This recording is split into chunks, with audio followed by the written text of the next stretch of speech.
In the small village of Umudu, a barefoot girl named Ijoma wandered alone near the ancient trees. While others played with toys and chased goats, she sat beneath the giant baobab, whispering. The elders called her strange.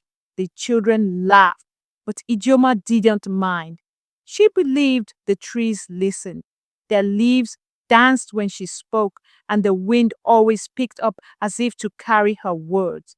Her mother, a poor widow, feared for her.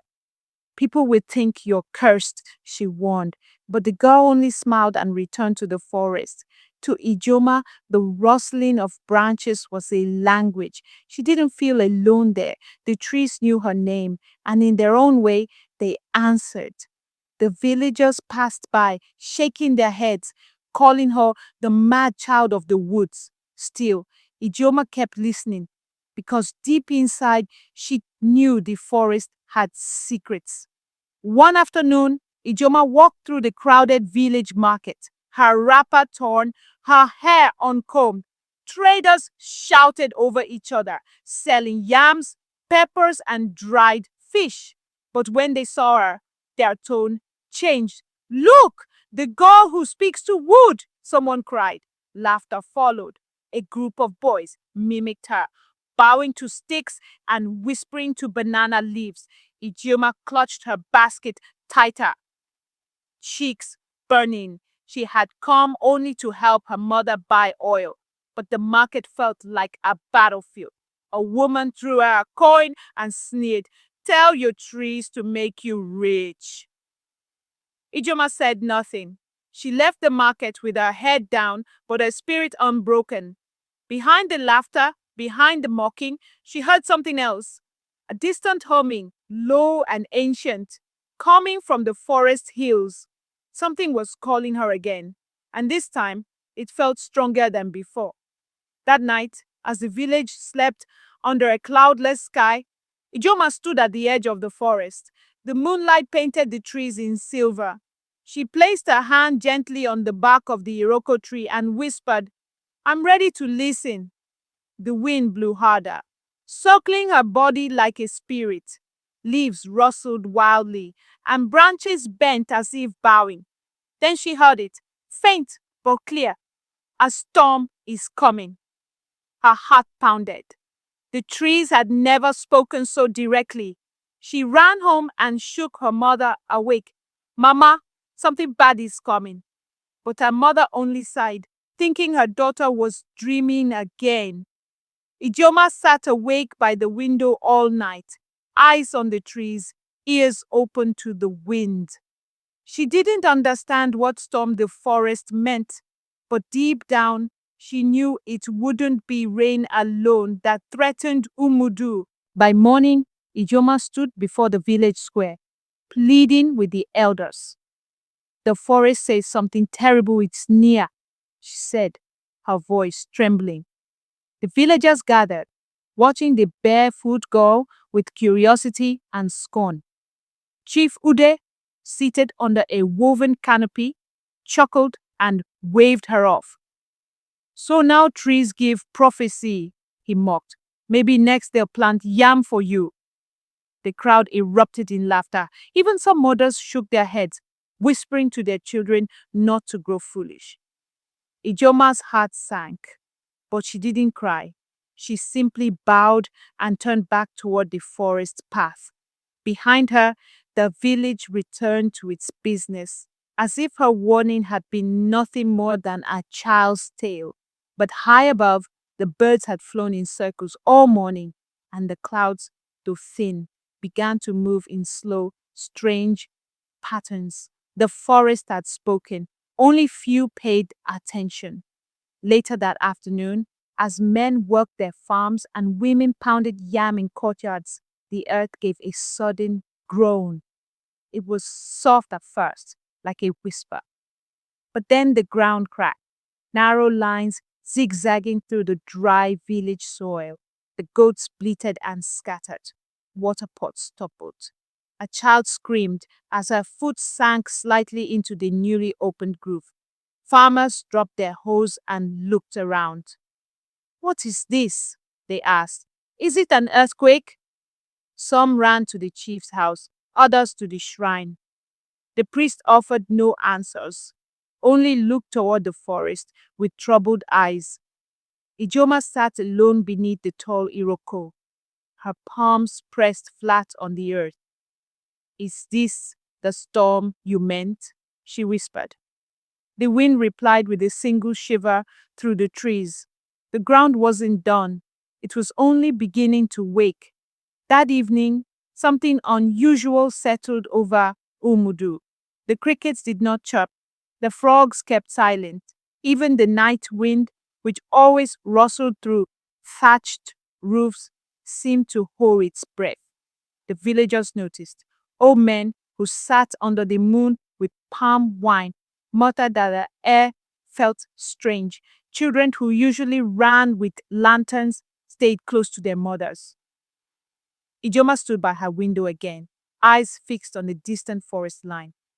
In the shadows of the tall trees, small lights flickered, blue and green, soft as fireflies, but slower, steadier. "They're watching," she said softly. Her mother, half asleep, sighed. "No spirits are watching you. Come lie down." But Ijoma knew better. The trees had gone quiet too. Not a leaf moved. The forest was bracing itself, and she could feel it in her chest like a drum beat, waiting for war. At dawn, the village of Umudu woke to a low rumble, deep like thunder, but from the ground. Chickens flapped wildly, and cooking pots rattled on their own. Then it happened. A loud crack like a whip across the sky. The land behind the yam barns split open, and from it came a foul-smelling heat. Smoke curled out slowly, and the soil glowed red beneath the cracks. People screamed and ran, clutching their children. Some fell to their knees and began to pray. The chief called for the priest, who only shook his head, pale and sweating. "This land is angry," he whispered. Ijoma stood at the edge of the square, watching the smoke rise. She didn't run. She whispered into her hands, and the wind came again, fast and wild. In the trees, something stirred. The forest was no longer just listening. It was preparing to speak. By midday, the villagers rushed to fetch water, hoping to calm the heat that now rose from the earth like angry breath. But when they reached the riverbank, they gasped. The stream that once flowed steadily was gone. Nothing left but dry sand and cracked stones. Fish lay still and dead along the edges, and the trees nearby bent as if mourning. Panic broke out. "How can this be?" they cried. "The river has never dried, even in Hamatan." The chief ordered wells to be dug, but even those gave back only mud. In the distance, vultures circled low. Ijeoma stood alone beneath a neem tree, her fingers brushing its rough bark. "I see now," she said softly. "It's not just a storm, it's a hunger." The trees rustled and the forest sighed. It was no longer just nature. It was warning, aching, watching, and soon it would answer. That evening, as the sun set behind hazy orange clouds, a wind swept through the village, dry, fierce, and hot. It carried dust and brittle leaves, and with it, something else, a voice. Not in words, but in feeling. Mothers clutched their babies as that wind passed their hearts. Drummers fell silent. Hunters dropped their spears. And in the stillness that followed, only one person dared to speak, Ijeoma. She stood in the middle of the square, arms raised, her eyes closed. "They want to help," she said, "but no one listens." The elders watched, uneasy. "Who is they?" the chief demanded. But before she could reply, a single tree at the forest edge bent forward, like a man bowing, and from its trunk, sap flowed, not red, but golden. The villagers gasped. Ijoma turned to them and said, "Now you will see what trees can do." The golden sap flowed like honey from the tree's trunk, glowing faintly even in the dying light. Children stared, wide-eyed, while elders backed away, murmuring, "It's not normal," someone whispered, but Ijoma stepped forward, dipped her finger into the sap, and touched her forehead. Nothing happened, except the wind stopped. The birds that had vanished now returned, circling the air above the square. Then came the scent, sweet, like ripe mangoes mixed with something older, deeper, like ancient rain. The chief, now pale, muttered, "This is not our world anymore." But Ijoma spoke clearly.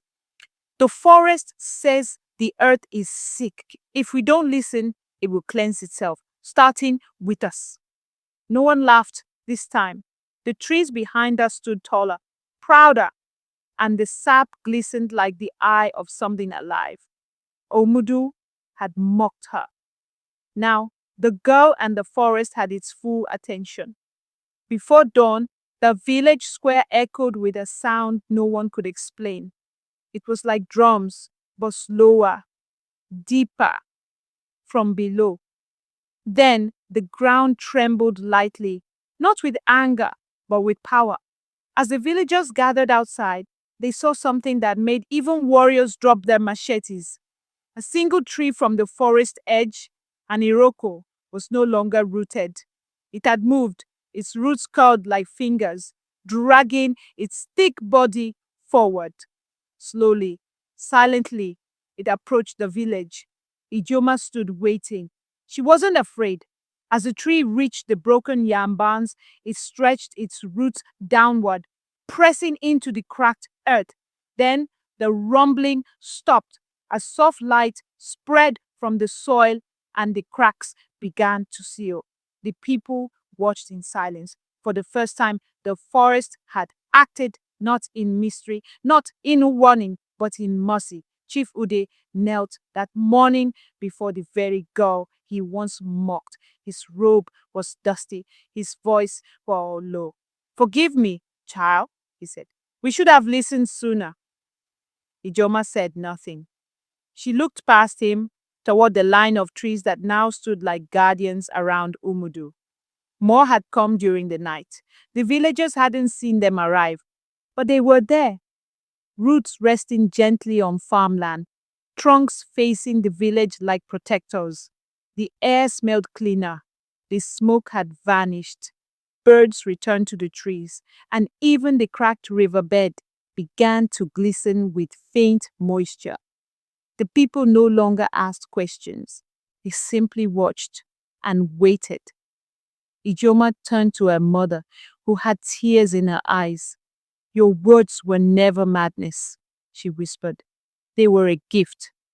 And at that moment, the tree swayed, not with wind, but with approval. 3 days after the forest began to heal Umudu, the skies betrayed them again. At midday, the clouds thickened unnaturally, bloody red and heavy like boiling oil. The villagers gathered, shading their eyes, watching in fear. Thunder rolled, but no lightning followed. Then ashes fell from the sky. Not rain, not dust, but black flakes like burnt feathers. Panic returned. Goats ran into fences. Babies wailed. Even the trees stood still. Ijeoma stepped into the open, her face calm but watchful. "This is not from the forest," she said. "This is from beyond." The priest, trembling, whispered, "A curse?" But Ijeoma shook her head. "A warning. Something is coming that doesn't belong to this land." The air burned to breathe. The village, once proud, now stood under a sky that looked like war, and the only thing standing firm were the trees. At sunset, they came, 5 dark figures on horseback, their clothes foreign, faces hidden behind red veils. They rode through the eastern trail, leaving black marks on the earth.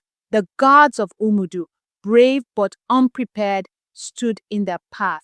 The riders said nothing. With a flick of their hands, fire leapt from their palms and burned the spears into dust. The chief tried to speak, but his words caught in his throat.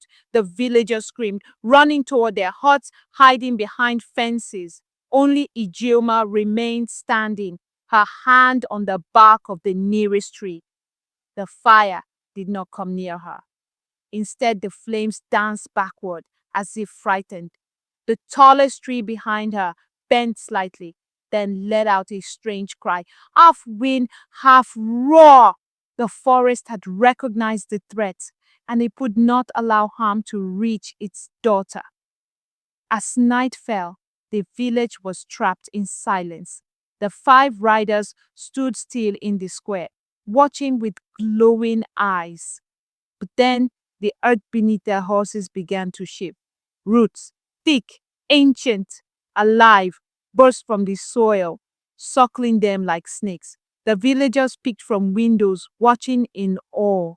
The trees were moving again, not walking this time, but defending. The roots rose higher, weaving a wall of bark, and the thorns! One rider raised a hand to cast flame again, but the fire melted before leaving his palm. The forest wasn't just alive, it was awake and angry. Ijoma stepped forward. "You have no power here," she said, her voice steady. The roots tightened. The riders' horses buckled. The trees groaned together like a choir of giants. For centuries, Umudu had mocked the girl who spoke to trees. But now, those same trees had become her army. As the roots rose higher, the 5 black riders began to twist unnaturally. Their arms flailed, their horses shrieked and vanished into thin air.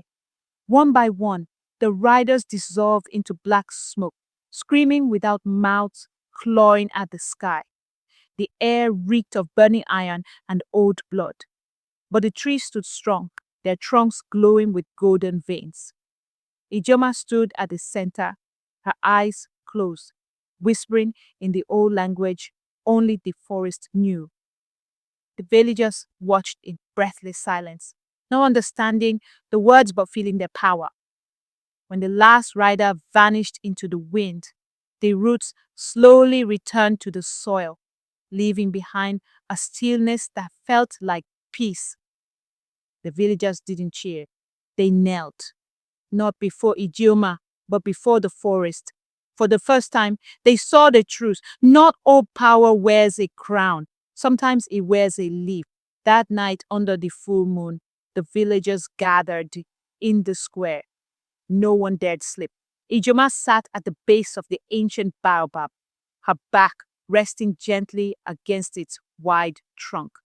Then something miraculous happened. The tree spoke, not in wind, not in rustling leaves, but in voice, deep, steady, and echoing. "We protected you because she listened. You survived because she believed."